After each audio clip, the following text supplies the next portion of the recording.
When Lionel Messi walked out of Camp Nou in tears in August 2021, the football world stood still because for the first time in history, the man who had defined Barcelona for over 2 decades was suddenly without a home, without the club that shaped him, without the system that many claimed made him great. And in that moment, a dangerous question was born in the minds of fans, critics, and even former players. Was Messi still the best without Barcelona, or had his magic always depended on the colors of Blaugrana, the familiar pitch, the teammates who knew every run before it happened, the coaches who built entire systems around his left foot? Because for years, people had whispered it quietly, sometimes loudly, that Messi was a system player, that he thrived only because Barcelona was built for him, that outside that comfort zone he would struggle, fade, disappear. And when the move to Paris Saint-Germain was confirmed, the football world waited not to celebrate, but to judge, to test, to finally see the truth behind the legend. And the pressure was unlike anything Messi had ever faced, because this time he wasn't trying to prove himself as a young prodigy or as the greatest at his peak. He was trying to prove that his greatness was universal, transferable, immune to context, immune to system, immune to location. And the first season in Paris seemed to give critics everything they wanted, because Messi struggled, he looked uncomfortable, he scored fewer goals than usual, he missed chances he once buried without thinking.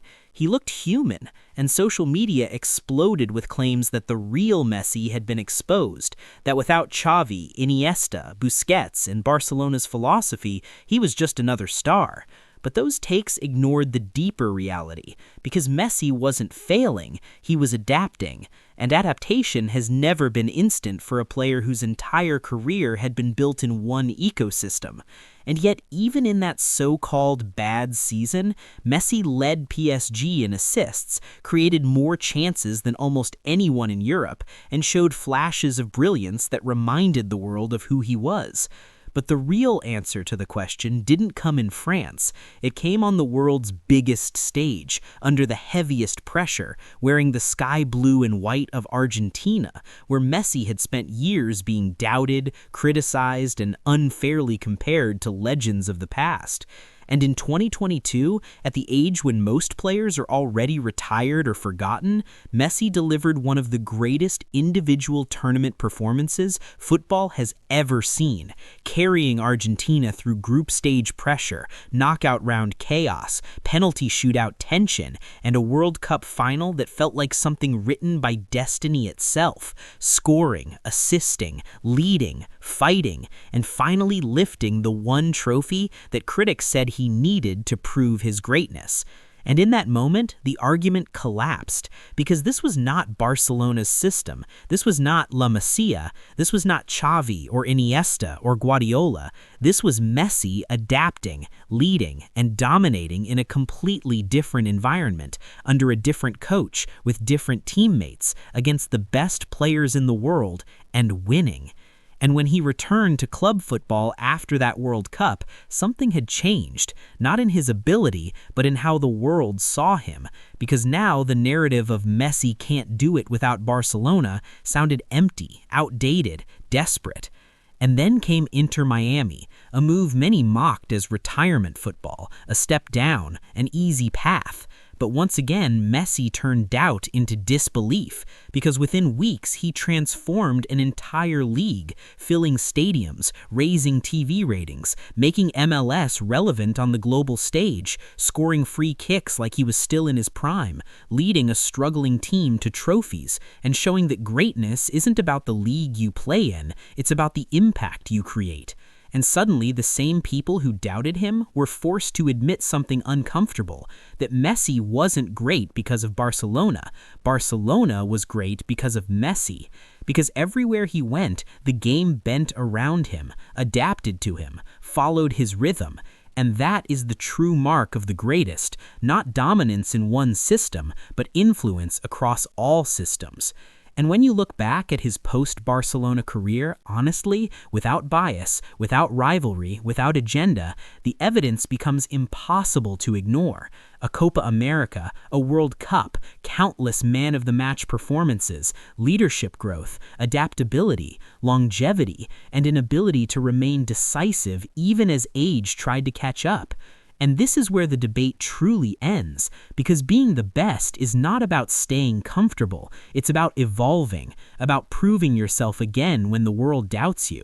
And Messi did that at PSG. He did that with Argentina, and he did that in Miami, in 3 completely different environments, with 3 different expectations and 3 different types of pressure, and he succeeded in all of them. So when people ask, was Messi still the best without Barcelona?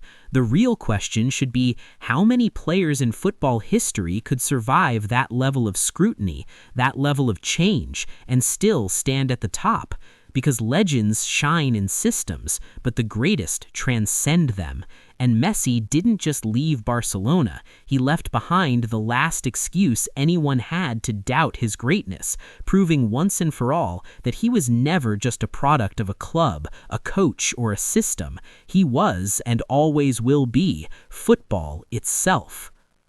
And yet, even after proving himself beyond Barcelona, the conversation around Messi never truly ended, because greatness at his level is never allowed to rest. It is constantly questioned, dissected, challenged by time itself. And as the years passed and the goals slowly became less frequent, critics once again began sharpening their arguments, saying age had finally caught him, that the magic was fading, that football had moved on.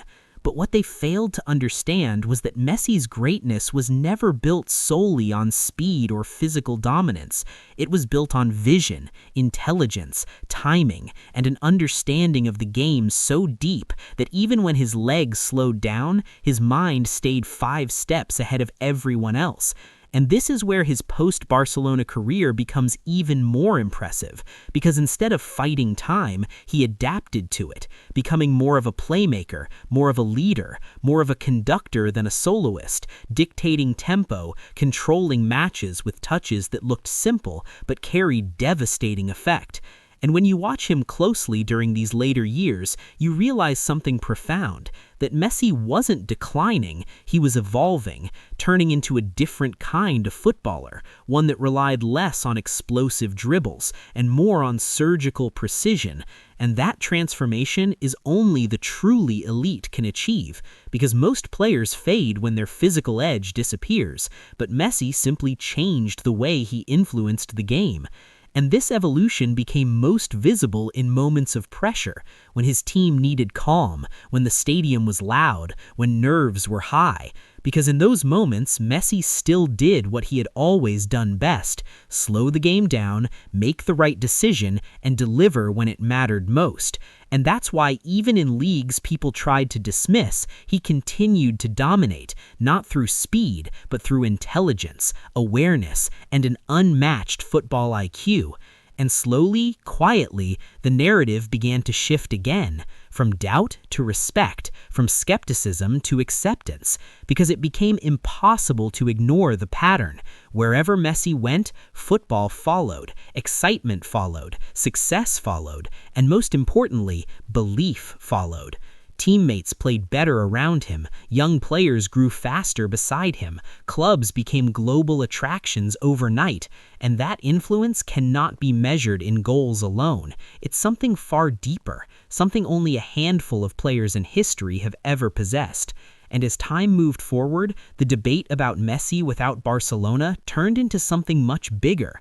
It became a reflection of how we judge greatness itself, because for years people demanded proof that Messi could succeed outside one environment, and when he did, the goalposts moved again. Suddenly it wasn't enough. Suddenly it was about age, league, competition, context, anything to avoid admitting the obvious truth that Messi had nothing left to prove, that his legacy was already complete long before he ever left Barcelona. And yet he still kept adding to it, still writing chapters no one asked for, but everyone would remember. And this is where the story reaches its most powerful point, because Messi never chased validation. He never tried to silence critics with words. He let his football speak. And in doing so, he exposed the unfairness of the debate itself, because greatness isn't about doing the same thing forever in the same place. It's about adapting, surviving, evolving, and still standing tall when everything around you changes. And Messi did that better than anyone, from a shy boy in Rosario to a global icon, from Barcelona's golden child to Argentina's savior, from European dominance to worldwide influence. And when you look at the full picture, the question, was Messi still the best without Barcelona, almost feels too small, because the real answer lies in something bigger, something deeper, something timeless. That greatness doesn't belong to a club, a league, or a system. It belongs to those who redefine the game itself. And Messi did that again and again, long after people said he couldn't, long after they said it was over, long after the spotlight moved elsewhere.